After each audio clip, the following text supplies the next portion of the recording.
Good afternoon and welcome to Broadcasting Scotland and this week's Full Scottish. My name is Nadia Chand.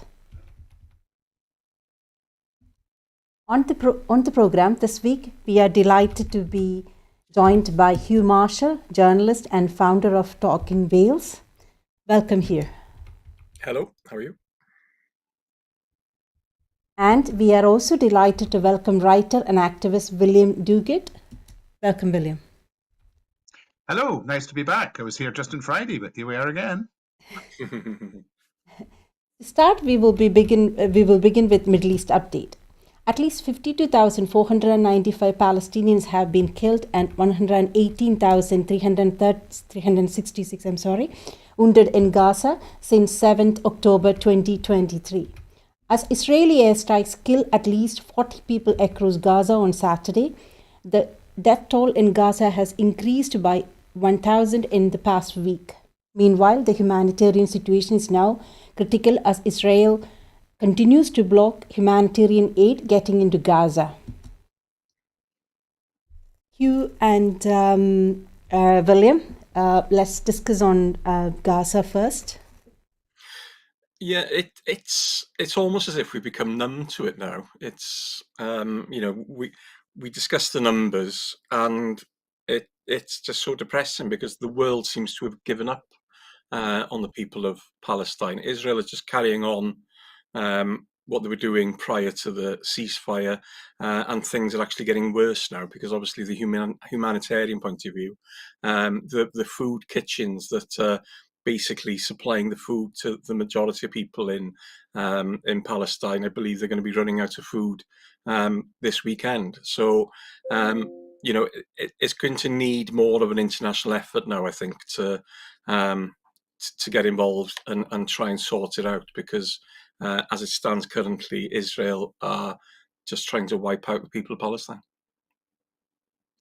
Thank you, Hugh. Yes, William? I can only really agree with that. It's now 62 days of the blockade. We're seeing a total siege and use of starvation and not letting aid in. All of these are war crimes, and it looks as if we're accepting them as the new normal. And we really cannot do that. But the leadership of the world, such as it is preoccupied in other areas. And of course, in terms of this overall Middle East conflict, what the US has been concentrating on lately is bombing Yemen, which is to do with the Houthis blockading any assistance of Israeli goods.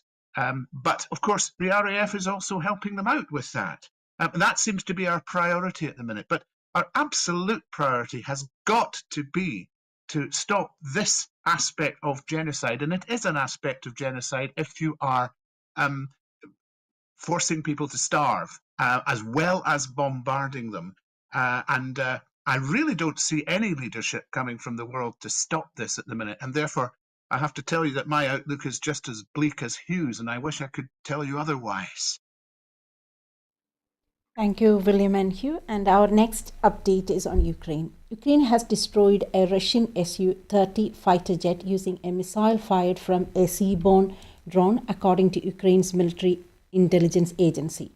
In what it was said, the world's first downing of a combat plane by a maritime drone. The GUR statement on social media on Saturday said the fight had been shot down by a military intelligence unit called Group 13 on Friday over waters near Novorossiysk, a major Russian port city on the Black Sea. The Russian defense minister did not comment on the Ukrainian claim. Meanwhile, the mayor of Novorossiysk declared a state of emergency on Saturday after local authorities said a Ukrainian drone attack had damaged a grain terminal and several residential buildings, injuring 5 people. President Zelensky has dismissed a 3-day truce order by Vladimir Putin on theatrics, but said Kiev was ready for a full ceasefire. This is more of a theatrical performance on his part because in 2 or 3 days it is impossible to develop a plan for next steps to end the war, the Ukrainian president said. Moscow claimed the truce set to coincide with its Second World War commemorations on 9th May, was aimed at testing Kiev's readiness for long-term peace. Dmitry Medvedev, deputy chair of Russia's Security Council, said on Saturday that nobody could guarantee Kiev would survive to see 10th May if Ukraine attacked Moscow during the 9th May celebrations. Zelensky said Ukraine would not be playing games to create a pleasant atmosphere to allow for Putin's exit from isolation on 9th May. The Kremlin has rejected calls for Kiev and Washington for an unconditional 30-day ceasefire. A Russian overnight drone attack on Kiev damaged several residential buildings and set cars on fire throughout the city, the military and officials of the Ukrainian capital said today. Falling debris from destroyed drones sparked fires at residential buildings in Kiev's Oblonsky and Svetoshensky districts, the head of Kiev's military administration said on social media. Timoshenko added that several cars throughout the city also caught fire from falling drone debris. The mayor, Vitaly Klitschko, said the medics were called to Svetonsky district west of the city center where they provided assistance. Kiev, its surrounding region and eastern half of Ukraine were under air raid alerts of about an hour, starting soon after midnight this morning local time. Russian shelling killed 2 people in eastern Ukraine Donetsk region on Saturday, while a drone strike on the southern Ukrainian city of Kherson left 1 other person dead, regional officials said. William and Hugh, shall we discuss I'll go on... first, shall I? Yeah. William, please. Yes. So the war continues. At least here, there's the possibility of some form of truce at some stage, but we are at the game playing stage right now. I think Zelensky is right in saying that you need a proper organized truce of 30 days or so to be setting out the sort of discussions that you need to have in order to stop the war. And 2 or 3 days ain't going to cut it, particularly 2 or 3 days at Russia's convenience, so they can have their war commemoration. Some fairly dark threats in there from Medvedev about Ukraine not seeing much of the 10th of May if they interfere with the 9th of May, which, frankly, I think we could all have done without. This is another conflict, though, that does need to be settled sooner rather than later. And I suppose the great doubt in all of this is, where do the likes of Donald Trump really stand? We now have a minerals deal with Ukraine, which means that you would expect some American support for them to prevent the conflict escalating again. But Donald Trump is such a mercurial character that it's hard to know where he will go next. So this is another one for us to watch and wait and kind of hope. I do think we're entering, if you will, not the end, but the beginning of the end. But again, we have to wait and see, I think. Hugh? Yeah, I agree with what William says. It's the mineral deal this week. What we understand of it, it does sound as though the US have backtracked quite significantly, and the deal does sound far better for Ukraine. What effect that will have on Putin, Lord only knows. But I think obviously it'll make the situation harder for Putin. But yeah, we need to have a ceasefire, and we need to get a resolution to what's happening in Ukraine, but also what's happening in Palestine as well, because it's causing instability across the globe, and it has sort of economic knock-ons as well. Thank you. Thank you. And it seems former colonies do not like the threat of being colonized by Trump, as voters in Canada and Australia reject supporting right-wing parties in favor of parties willing to stand up for their country's independence. Hugh and Hugh, can you please discuss? Let's discuss on this. Yeah, I think it is interesting, sort of how Australia and Canada. It was quite interesting that from an Australian perspective, it wasn't a case of the incumbents winning it; it was the challengers losing it. And I think there are parallels there with the general election in the UK, where basically Reform UK taking votes from Conservative voters handed Labour a huge majority. I think the concern here is obviously sort of Reform are the the Trump, the MAGA sort of type of party, and it was disturbing to see how they sort of increased their support in England. But yeah, hopefully it does. There's a narrative setting out now, and it is a blow to Trump because obviously Donald Trump had celebrated 100 days last week with his much vaunted and full of nonsense speech about it was the greatest 100 days that any president had ever seen, despite the economy and the stock exchange being impacted greatly. But hopefully the world is seeing through the populism and the nonsense that Trump has been pushing forward, and the harm that these kind of attitudes and policies create. So fingers crossed that'll start filtering through in Wales, Scotland, but it doesn't seem to have happened in England so far. Thank you, Hugh. And William? Yes. Trump's 100-day speech reminds one, or brings to mind, the fall of the Roman Empire, the incipient days of it, with all the grandiloquent speeches about how marvelous everything is, and you can see which members of his entourage have drunk the Kool-Aid by the performance of the likes of former ambassador to Denmark, Carla Sands, who was doing the rounds on Thursday night with her winsome smile and utter nonsense she was talking.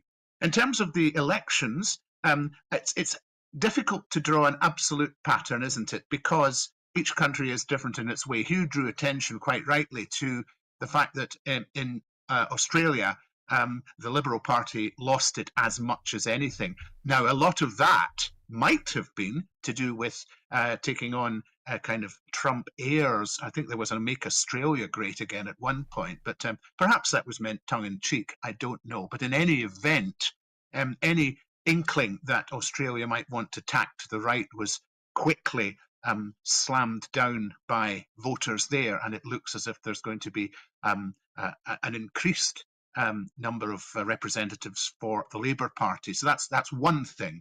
Canada is very much a Trump thing because Mark Carney and his party came from way behind in the polls on the ticket, if you like, of defending Canada against the depredations of Trump. And I think Pierre Poilievre's party came rather late to that standing up for Canada kind of thing. Carney had that in his pocket the minute he used that as the way to gain support, and I think he's got his just reward for it. How long it will take the Trump effect to go elsewhere, such as throughout Europe, where there is a considerable rise in right-wing sentiment, not least in the English elections just the other day, remains to be seen. I think it will very much depend on individual circumstances, and it will depend on what Trump does in his next 100 days, because they could be easily as ridiculous as the last. And nobody can feel absolutely safe, and nobody can absolutely trust Trump. And of course, the other thing will be that the economic effects, particularly in America, of the tariffs and the tariffs that he set against China are about to come home to roost. So there may be some knock-on effect from that. But I'm afraid it's too early to tell, although I congratulate the winners in both Canada and Australia, and I hope for more like them elsewhere, perhaps. Thank you, William. And I have one small additional question. G7 Summit is to be hosted by Canada.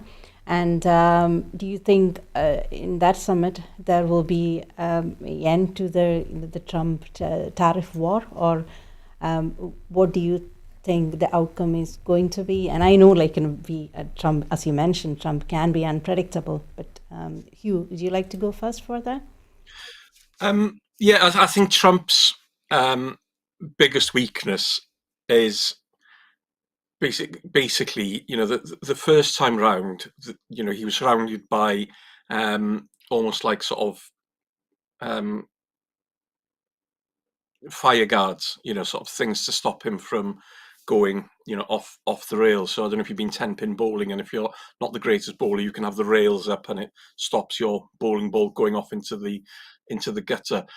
This time round, he's got rid of the any safety rails, and his bowling ball is literally living in the gutter. And I think the fact that he can't stick with decisions, and because he's a populist, he wants to be popular, and if he makes decisions that aren't popular, he will reverse those decisions. So he can't be trusted.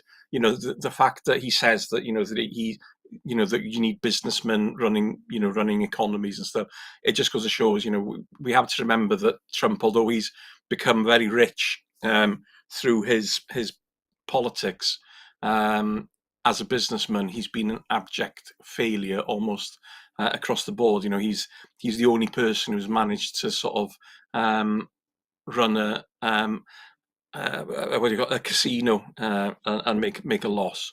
So yeah, I think that as we go on, Trump sort of flip-flopping on the economy with the tariffs and rolling back, because at the end of the day he won the election on the economy, and if the people in the US feel that he's harming their livelihoods, then there's only one direction he's going to head in, and that's his popularity is plummeting as it is. But yeah, the longer it goes on, the worse I think his decision making is going to get, and it could get very messy, because he's not the kind of person who wants to admit defeat to anything. Because we saw him, one of the first things he did was give pardons to the hostages, as he called them, the people who stormed the Capitol. Some person's hostage is another person's terrorist. Thank you. William, as Hugh said, Trump has failed in numbers, but Mark Carney has proved he's good in numbers. And in election also, he has proved he's good in numbers. So what is your take on? Well, Mark Carney knows what he's doing economically. I think that's fairly clear. What will change things in the tariff war?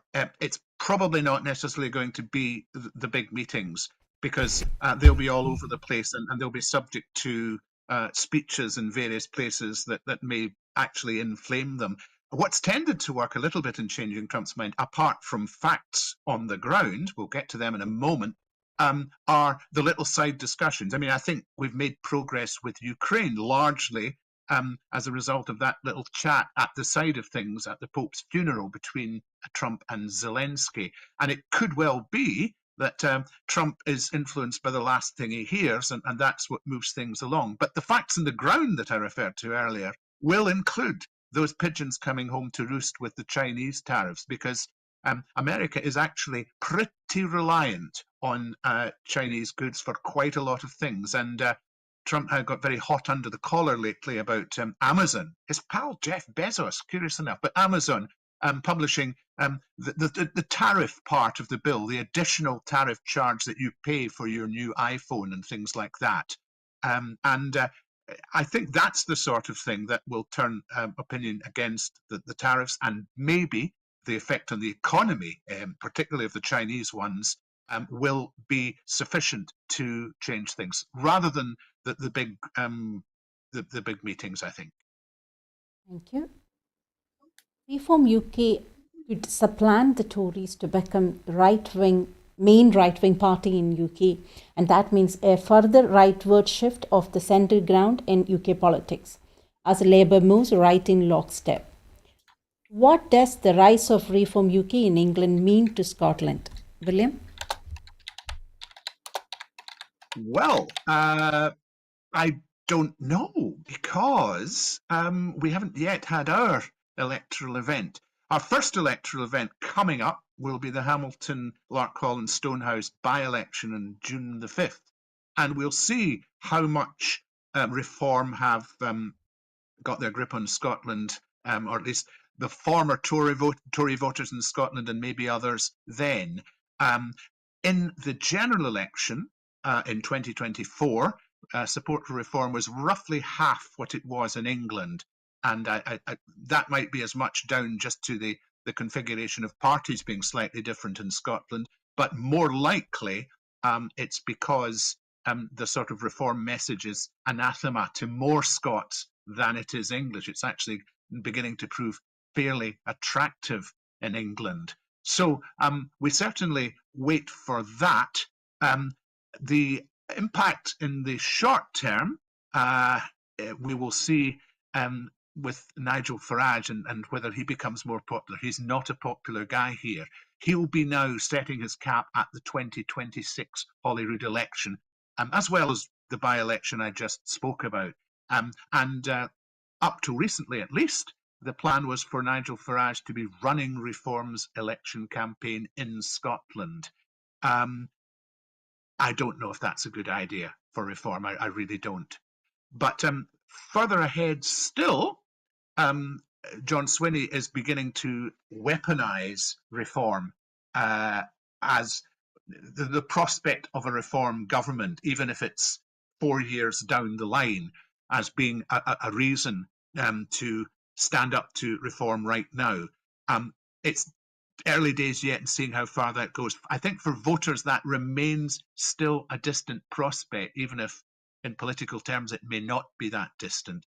So I think it's all to play for, particularly going up to the 2026 Holyrood election. But big caveat, with an extra unionist party on the list, I think the pro-independence parties have got to be very, very careful and to think about how they can work together and mobilise voters in an organised way to ensure that at the very least there's still a pro-independence majority after 2026, because there is a danger there. Thank you, William. And Hugh? Yeah, I think, obviously the parallels between Wales and Scotland are interesting, because we have devolved governments, but here we've had a Labour government for the last 25 years, since devolution came in 1999. And what we saw in England was, yes, Labour support did go down, but it was the collapse of the Conservative support. Because I was just looking at the numbers. So prior to the election, I think of the seats that were being contested, Labour had something like 300 councillors that were defending their seats, and 2/3 of those lost their seats. But if you look at the Conservatives had around 1,000 councillors, and they lost 2/3 of those. And it's interesting, the Conservatives lost 674 councillors, Reform gained 677. So as we almost saw in the general election, there's this switch. The main switch is from Conservative to Reform. In Wales, it's interesting, is what we've seen from polling and analysis that's been done by the University of Cardiff University. It shows that Labour voters are more likely to move towards Plaid Cymru than they are towards Reform. And obviously the Conservative vote, with that collapsing in Wales, Wales is now, from an MP point of view, it's a Tory-free zone. They lost every single seat that they had here. The interesting dynamic is Reform, appear to be doing well in those post-industrial places like the South Wales valleys, where 1/3 of the Welsh population live. So these places, traditionally huge Labour majority, you're looking at sort of 90% of the vote, because, based on trade unions, the mining industry and steel industry, those people, voted Labour thick and thin. We've got to a point now where, even though Thatcher closed down the coal mines, the Reform are almost like a gateway to the right wing, whereas people would never have voted Conservative; they will vote Reform. But I think the interesting thing is that if you analyse why people are voting Reform, it's because they're not Labour or Conservative.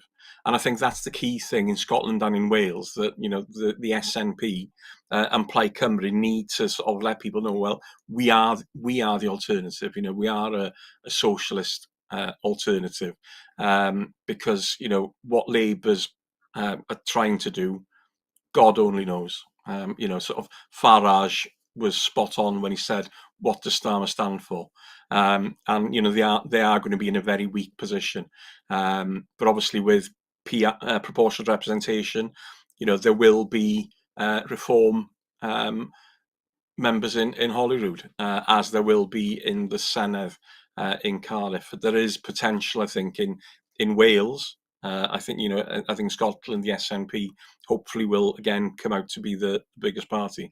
But there is an opportunity for Plaid Cymru to be the largest party of the three main parties. But it is worrying because people are voting for Reform, not because of what they're offering. It's because they're just disillusioned with what Labour are doing and what the Conservatives have done over the years. Thank you. And is it possible that the reaction to possibility of Nigel Farage becoming a UK Prime Minister will increase the support for Scottish independence, William? It's possible, but I don't think it's close enough in people's minds to have that effect yet. But it's clear that the SNP and other pro-independence parties need to mobilise against reform, and as well as mobilising, they need to get the trust of voters back again. The SNP has a reasonable amount of trust, but some people have completely lost trust in the SNP, and that ain't coming back in a hurry. One of the things when we hold street stalls, we have found just the last couple of times, is that more than one person has come up to us and said, well, I'm just fed up with all politicians, so I'm going to vote Reform. That echoes what you said about Reform being the engine for change in their minds. Now, it's quite difficult for the SNP to be an engine for change because it's been in power for so long, and that is one of the problems. It may be a problem that Plaid Cymru does not share, and I'm very interested in exploring the differences between Scotland and Wales in terms of how the Yes movement and sentiment towards Yes is growing in Wales.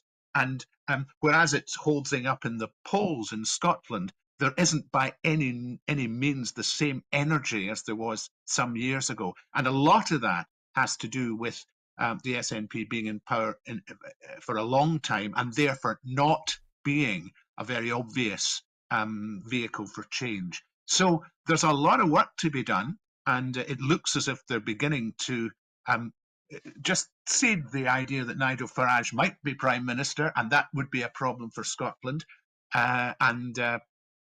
We've also had comments from Nigel Farage about how the NHS should be funded, which really will not go down well in Scotland. Basically looking at it becoming an expensive insurance-based vehicle rather than something paid for by taxpayers. That kind of publicity needs to continue, and it needs to be highlighted by the Yes movement. It's begun, but it needs to go further in the next 12 months, or we might have a very interesting result in 26. William, you spoke about change. You heard the word change. Do you think the Labour failed to live up to the promises they made in general election? And do you think that's another reason, Reform has got so much vote in English council elections? Well, it's certainly the reason Labour's vote will have collapsed. But yeah, Labour have failed in just about every one of their promises. I think that's as near as an objective truth as you can get. So yeah, I think Labour have a lot to answer for. Yeah. Thank you. Hugh? Yeah, and I think it's interesting as well. We need to remember that although the result was very good for Reform from a councillor perspective, they still only managed to get sort of 30% of the vote. So it shows that with local elections or the mayoral elections, with first past the post, that it can skew results as it did with the general election. I think the interesting thing in Wales, and I don't know what the situation is with Reform in Scotland, is that they don't have a leader in Wales. And it does look as though that Nigel Farage is going to lead that campaign from Clacton, and lead the campaign in Wales, because he is a very effective communicator. The fact that the lack of scrutiny that Reform get allows them to get away with what they're doing. And the other thing is obviously they're just very, very good at getting their message out, by avoiding the media, because they've got their own sort of platforms. But Farage is Reform. Without Farage, I think Reform are a non-starter. And I think what's going to be really interesting now is they've overextended what they were I think they were hoping to maybe take a couple of councils, but be sort of a noisy problem in lots of councils in England. The fact is now they've got to run things, so they're very good at complaining about things and pointing fingers at people and blaming other people for things, like DEI and net zero policies. But now they've got to deal with school budgets, making sure that people's bins are emptied. And I personally, I think it's a good thing that they did well, because they've got, in the next 12 months, we'll see how they actually get on running things. And looking at what they've done previously when UKIP were in charge of Thurrock, I think they managed to bankrupt Thurrock within about 9 months of taking control. So yeah, interesting times ahead. But it's time for them to put up and shut up. Yeah, thank you. And Labour is also targeting international students claiming asylums after their election loss to Reform. We have got a few minutes left, but Hugh, do you like to discuss on that? Yeah, I just, what I don't understand is that Labour seem to think that they have to win over those supporters, where basically it's the majority of people who vote in UKIP, they are Conservatives. And I think the fact that Labour are moving away from policies that people do find, the majority do support, sort of socialist policies. But it is this, I don't know, that it's just almost like government by focus group. It's almost as if the Keir Starmer is basing how Labour operate on what people are saying on Mumsnet. We've seen things like trans issues and and anything to do with diversity is that they're pandering to Reform rather than taking them on. And I think, and again, I think from a perspective in Wales, it's not a case of competing for those votes. Yes, there are people who are going to be voting Reform because none of the above, and they're disaffected. But a lot of the people who do vote Reform are going to vote for them because they're racist, and they're not very nice people. So fighting for those votes for me is pointless. What you need to do is fight for that majority who do believe in fairness and equality. And I think that's where Labour have messed up, is that they're not looking at the bigger picture and sort of concentrating on things that people do actually support. William? I'm pretty much wholeheartedly in sympathy with Hugh with all of that.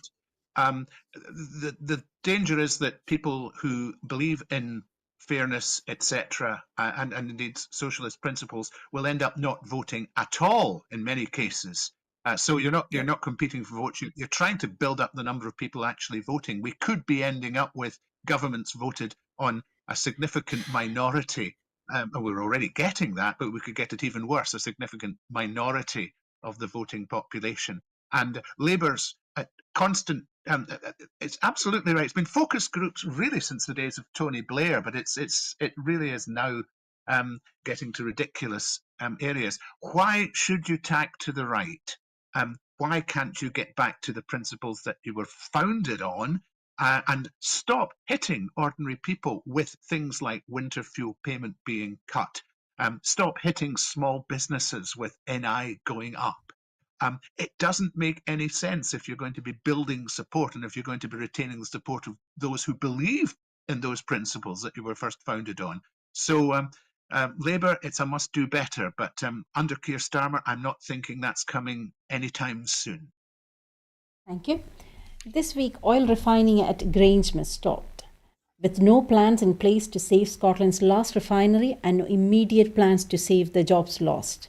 The promised 200 million UK investment is dependent on the development of new projects by private investors, which could take years to come to fruition.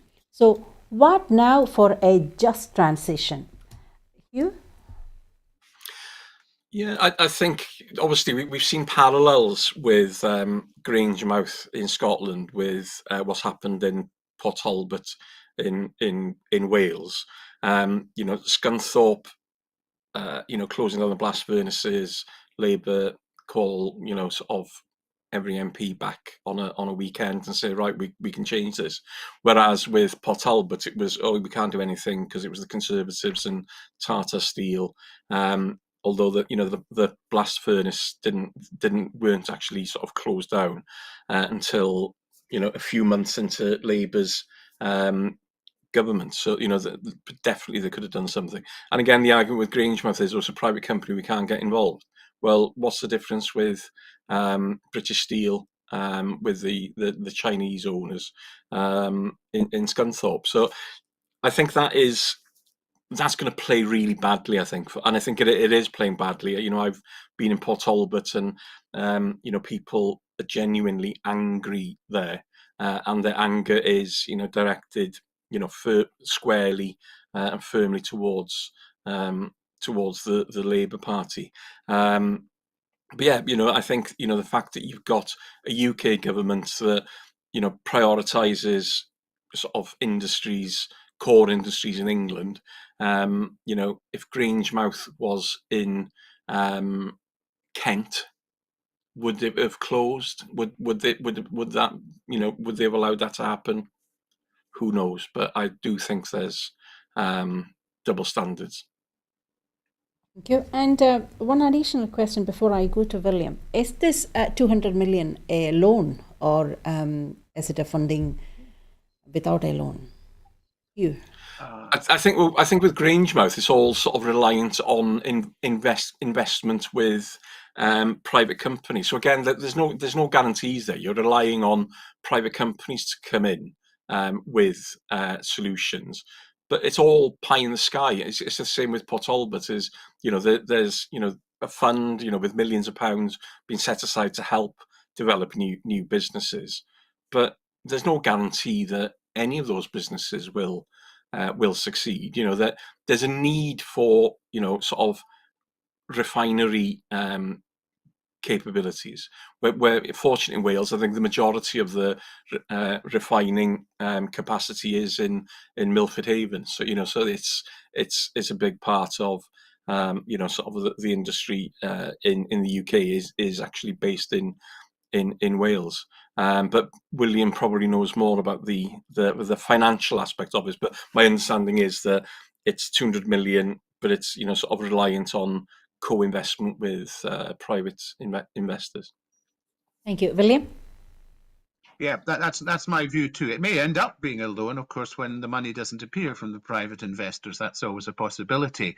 It really is not playing well in Scotland. The fact that Anna Sarwar specifically promised to save Grangemouth and to save jobs at Grangemouth, and he just hasn't delivered on that at all. In fact, his own local MP, Brian Leishman, is the only Labour MP actually to be standing up for Grangemouth. It may be quite convenient for him to do that, but nevertheless, he's justified in it. And it's not playing well on the streets either. When we have our street stalls, we were asking people the question just a couple of weeks ago.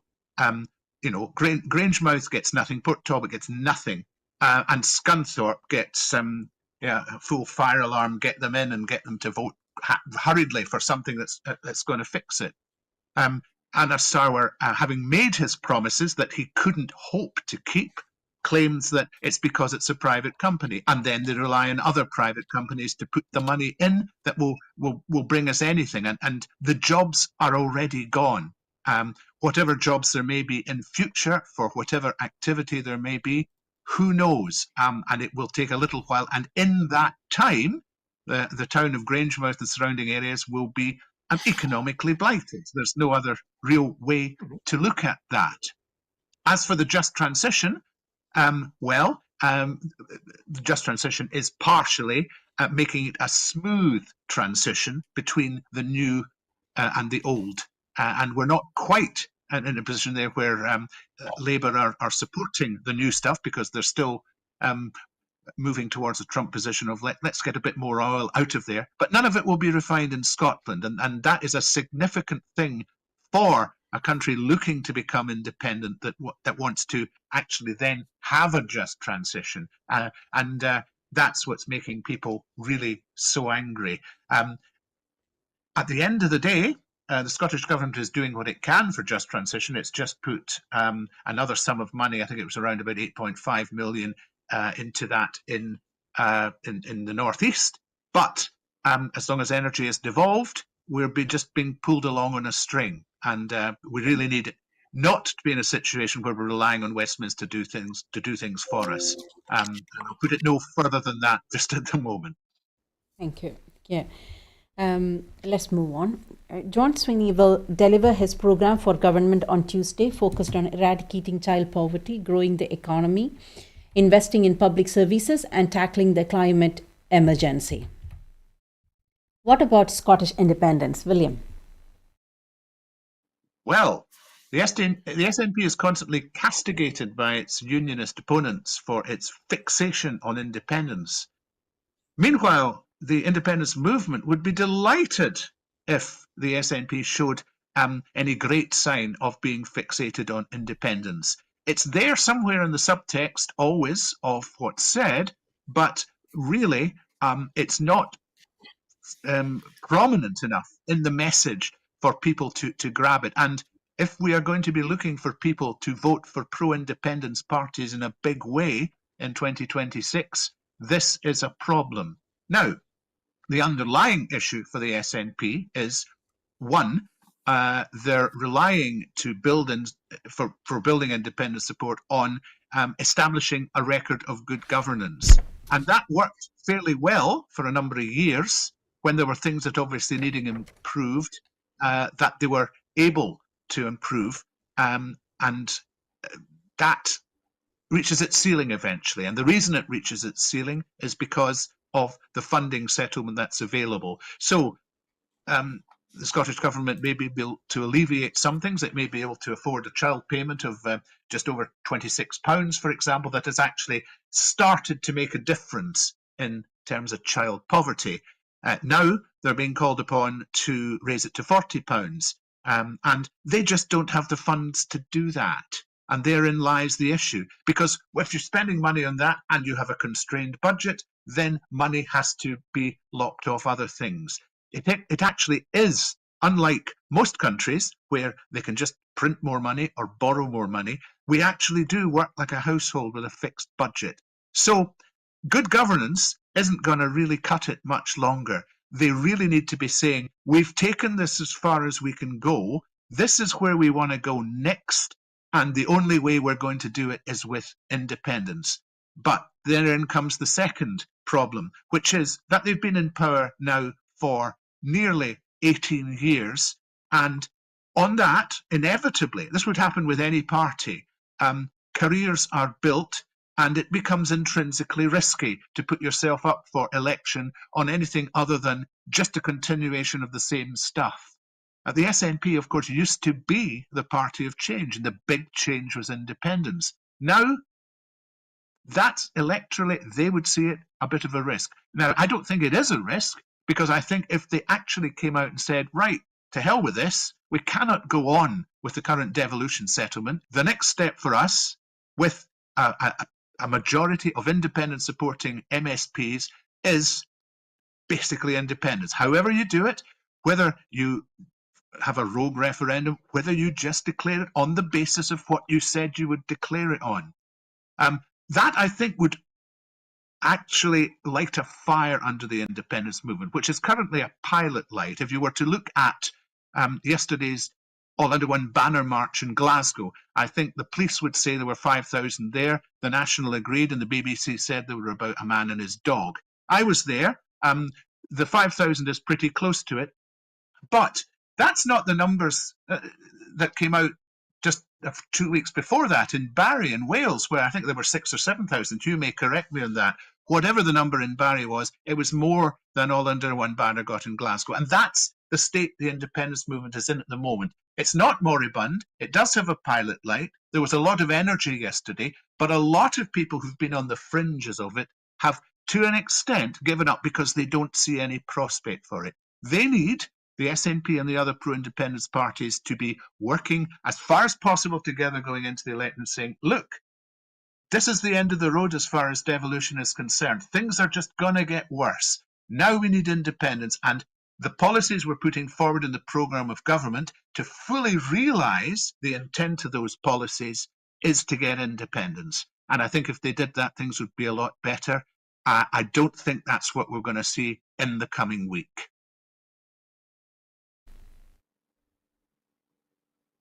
You? Yeah, I think it is interesting. I think there was on Sunday mornings we have a politics radio show on Radio Wales, Sunday Supplement, and a Conservative councillor from Cardiff who has been quite outspoken about the need to sort of get rid of devolution was speaking, and to a lot of people in Wales, devolution has failed. Because it hasn't delivered the change or the benefits for people that people want. But I think the issue is, as William pointed out, sort of the governments in Holyrood and in the Senedd in Cardiff Bay are basically just managing on behalf of the ruling government in Westminster. They're given a set amount of funds that they can then allocate. Obviously, there's a bit more flexibility in Scotland. In Wales, the majority of that funding goes to health and education.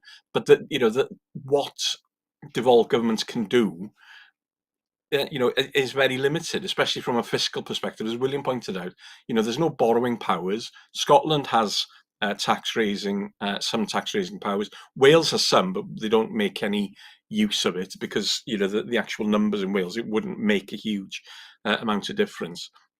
But we need to show people that there is an alternative, because I think that's one of the reasons why Reform are doing so well. Is we had 15 years of austerity under the Conservatives. Labour came in promising change and have delivered. Yes, they have done good things. The budgets that Scotland and Wales have got since they came in have increased from what they were previously. But nowhere near where they need to be. We look at education in Wales. I'm a school governor, primary and secondary, and almost every single school in Wales now is looking at how they can manage deficits and cut budgets. So, we've got, a new government in Westminster who are promising change. That change isn't happening. They're not passing that on to, additional funds, significant additional funds to local government. It's just almost like stopgapping. And I think that, that is the key thing now, is getting that message is the devolution, is part of a journey, but the end game is to have full control over our own, destiny. And whether the people, once Wales gets independent, Wales, Scotland gets independent, whether people in Wales and Scotland want to, a reform government running Wales and Scotland, well, that's up to them. But until we get those powers to be able to decide, then we are restricted hugely. And there's an issue, and I know we'll go on to discuss it now, is there's a huge issue with the media, is that people just don't understand how devolution works and what the limits are for devolved governments. Thank you. So, but independence means like we are tackling all these issues which the government has mentioned, is going to mention, in a better way, as I understand. But how can the independence parties let the people know, as you mentioned, the media is not the right form because the mainstream media is not supporting the independence. But in your opinion, William, how better government should do it? William, yeah, please. Sorry, what was the question again? So, in your opinion, what should be the Scottish government doing it, or SNP should be doing, instead of doing all these things in the right way, because they are in power, and if we are, yes, I understand. Yeah, it's very difficult for a government in power to also be a party of independence. That's absolutely right, and that's one thing that Plaid Cymru don't have to worry about, and the Scottish government does. I just think that they need to be addressing the concerns of the people in the policies they're doing, and to point out that with independence they could do even more than they're able to do. So it's a question of how you communicate the policies. They also need to make sure that the policies that they do introduce are well thought out and don't run into brick walls, which they have occasionally done over the last few years. That all works against the idea of good government that they are actually currently relying on. And they also need to be clear about what the alternative to them is and why it doesn't work. And they're doing that, they're beginning to do that right now with reform, but they should also be a lot harder even than they are now on Labour, who remain a danger even in Scotland, even though they've lost a lot of trust. I think the Conservatives are at this point possibly looking like a busted flush, but you never know with the Conservative Party. They always come back like the undead. So I would just like to see a much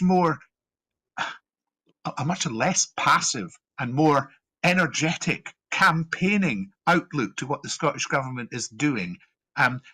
Something that people will pick up on, even if the media is trying to slam them down at every opportunity. What it might do is light a fire under the independence movement. And if you light a fire under the independence movement, then that's how you get the word out. You get the word out in conversations between people, by people who believe that they have something to fight for. So nebulous as that is, that's how I'd like them to go. It's a question of attitude as much as anything else, and I'd like to see a little more fire in the belly. Thank you.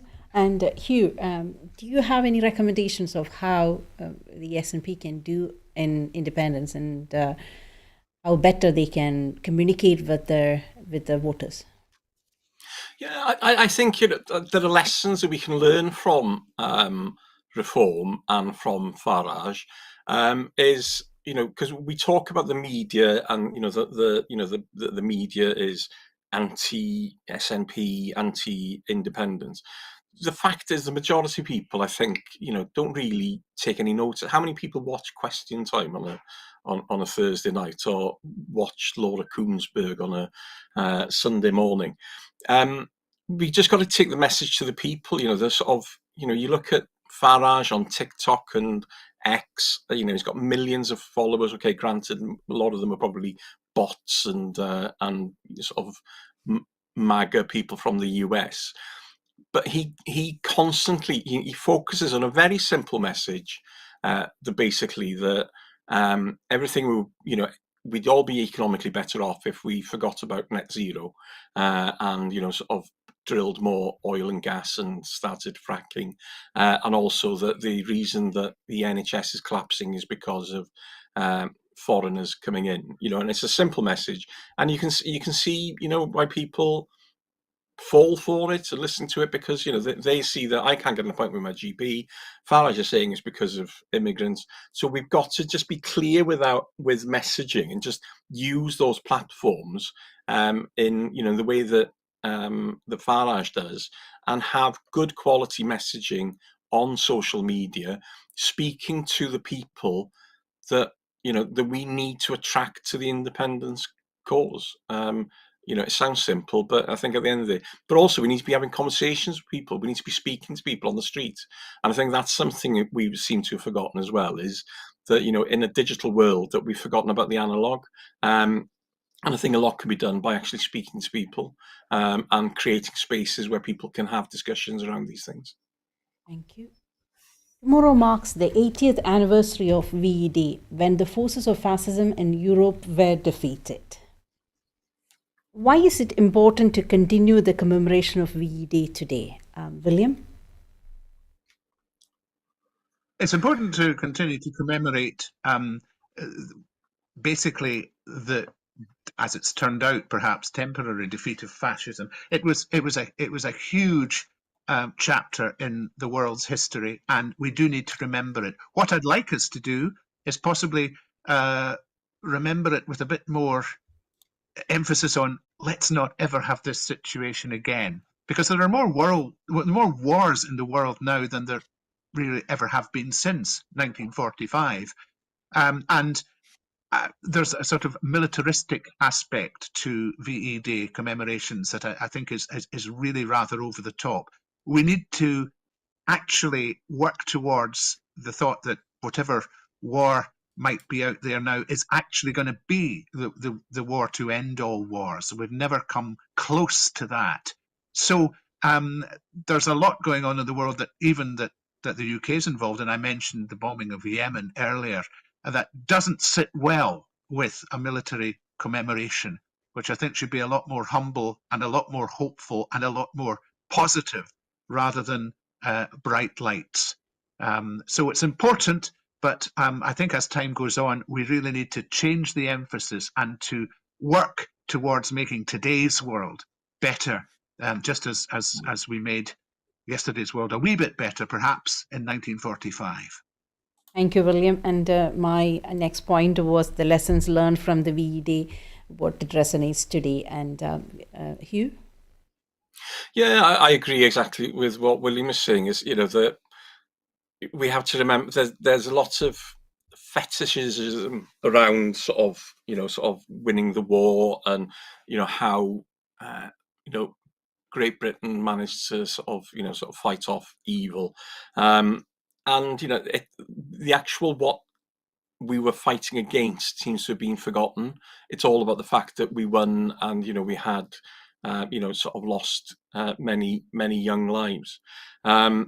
I think it is important that people start understand, because there is a lot of revisionism. There's a lot of people denying the Holocaust. The fact that you've got the AfD in Germany have increased in popularity. Luckily, they didn't succeed to the levels where it looked like they could have been doing at one point. But there's so much in politics now is based around hate and division, and that is that is a big problem, and we need to confront that. The immigration argument, it's the majority of that is a lie. The number of people who come in small boats at a tiny fraction of people who are coming into the country, and the economic impact is negligible. Sort of people who come to this country contribute to our economy and contribute to our culture as well, and we need to remember that. Thank you. Well, that's for this week's Full Scottish. Before I go, I just want to remind you that at Broadcasting Scotland, we depend on the generosity of our supporters. To everyone who has donated and to everyone who has signed up to make a regular monthly payment, thank you very much. We were 16K short of our funding requirements in 2024, which has left us short of the money we need to pay our bills. We face cost of over 4,000 every month, but only receive donations of around 2,500. We have raised over 9,000 this year so far, 7,000 less than we need to be on target to pay our bills every month, and we need to raise as much as of that 7K as possible immediately. Our programs will always be free to view. However, if you can afford £5 per month, please consider becoming a Broadcasting Scotland supporter, and please donate whatever you can afford. Thank you, and thank you again to our guest. Goodbye, and thank you for watching.